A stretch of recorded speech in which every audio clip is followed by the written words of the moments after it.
Hello and welcome to Retro Reviews, my channel where I review my favorite retro video games of all time as well as some modern releases I have recently finished. Yesterday I put out a video talking about the Switch 2 and how their upgrade path was something that I didn't really agree with. I was mostly talking about how the Breath of the Wild port that they're doing, the remastered version, the Switch 2 version, would not include the DLC at launch, despite having a $70 price tag and being a remaster of a game that's 8 years old at this point. I thought that was pretty egregious, but in my video, I also went off on a tangent talking about Switch 2 games not having the full experience on the cartridge, because what I had understood after the Switch 2 Direct was that they were going to have the Switch 1 cartridge essentially, and then you download the Switch 2 version via the internet. And I thought that was stupid. Why not put the full game on the cartridge? I thought that was dumb. Well, it turns out that a couple days ago, Nintendo themselves actually debunked this, saying no, the Switch 2 versions of the games, if they're like Metroid Prime 4, Breath of the Wild, Tears of the Kingdom, will have the full Switch 2 version on the cartridge itself, which is fantastic. Big thank you to everybody in the comments that called me out on that video, because I looked at it this morning. I saw several comments like, where are you getting this information? This was debunked. This was like, this is not true. I'm like, oh, whoops. My video is starting to get just a little bit of traction, so I took that one off. So I'm not spreading misinformation here. Genuinely, thank you for that. I really appreciate it. Sometimes I make mistakes. Sometimes I don't see the latest up-to-date stuff, which is surprising. I feel like I'm usually on top of the latest and greatest stuff, but sometimes I do make a mistake here and there.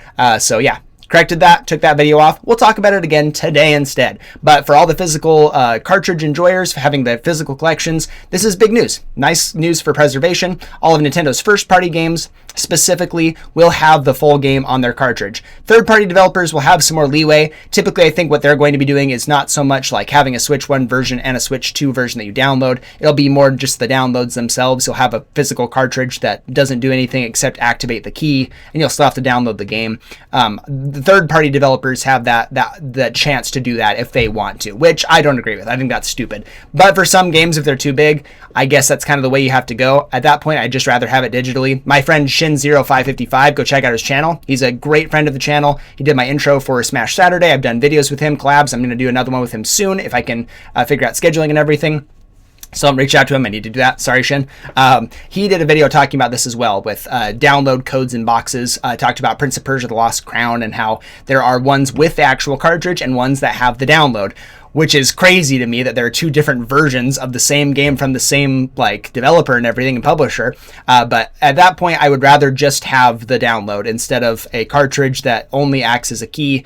I don't want the box. I don't want that. I want the cartridge so I can preserve the game. That's what it really is for. But that's very nice for us for the first party games, at least, which we know Nintendo's the best at making. We're going to have the full game on the cartridge. Great news for us.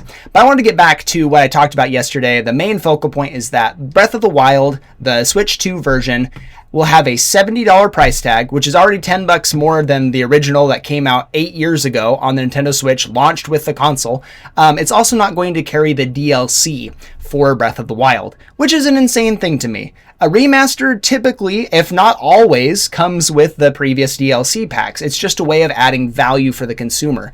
And typically, the remasters are cheaper as well. Even Horizon Zero Dawn, which got away with like a remaster of that game that didn't need a remaster at all, charged like $50 for it. That was too much too. And now we're looking at a $70 remaster. It's just crazy. Nintendo really is like going for every single dollar here. They just feel like they can. I mean, I'm not going to say that their games aren't fantastic. Breath of the Wild is one of the best games ever made. I stand by that still to this day. I'm excited to see what a Switch 2 port of it looks like. I'm guessing it will just enhance the frame rate maybe a little bit, make visuals pop a little more. I think it'll be a smoother experience, but I had a pretty smooth experience playing it on my vanilla Switch back in the day. Tears of the Kingdom definitely needs the upgrade. I think that there's some issues there every now and again. I think when I reviewed it, I said like 5% of my experience was a little bit frustrating because of technical issues. If they smooth that out on the Switch 2, beautiful. I think that's wonderful, and we can see what that looks like there. But Breath of the Wild being $70, 8 years old, A remaster and not include the DLC just seems like a big greedy move. Even if this was $50, like, you're still spending $20 for the DLC and then you're sitting at $70 here. It just seems like a big waste. I don't know many people who would just go out and buy the Switch 2 version of the game. Maybe you'll upgrade if you already have the cartridge. Maybe that's what they're going for. They're like, it's $70. Or if you already have the cartridge, or if you get a secondhand one, you can boost our sales here by buying the upgrade. I could see people doing that because the upgrade's supposed to be not very expensive. I think it's supposed to be $10 if I'm not mistaken. I think I heard 20 float around at one point. I have not seen that to be the case. I think $10 is the standard right now. Wouldn't be surprised if Nintendo tried to go for 20, but I think that's perfectly plausible and fine if people want to do that. But I don't see a lot of people going out and spending $70 for this on launch. I feel like you've either played Breath of the Wild if you had a Switch, or you haven't at this point and you're not going to.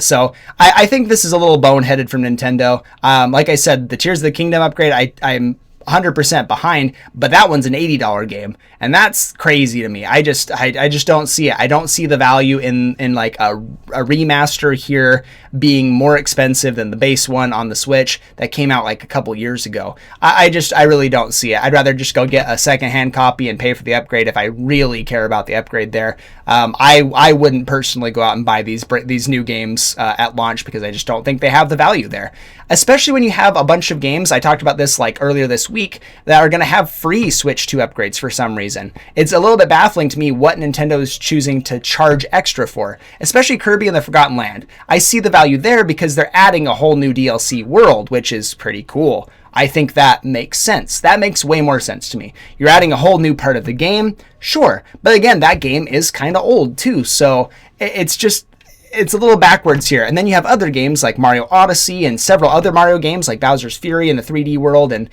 New Super Mario Bros. U. They're getting free Switch 2 upgrades. And Pokemon Violet and Scarlet. That's crazy to me that those ones are. I figured they want to milk every dollar out of us that they could possibly get, and Pokemon would be the way to do it until we get a new mainline Pokemon game.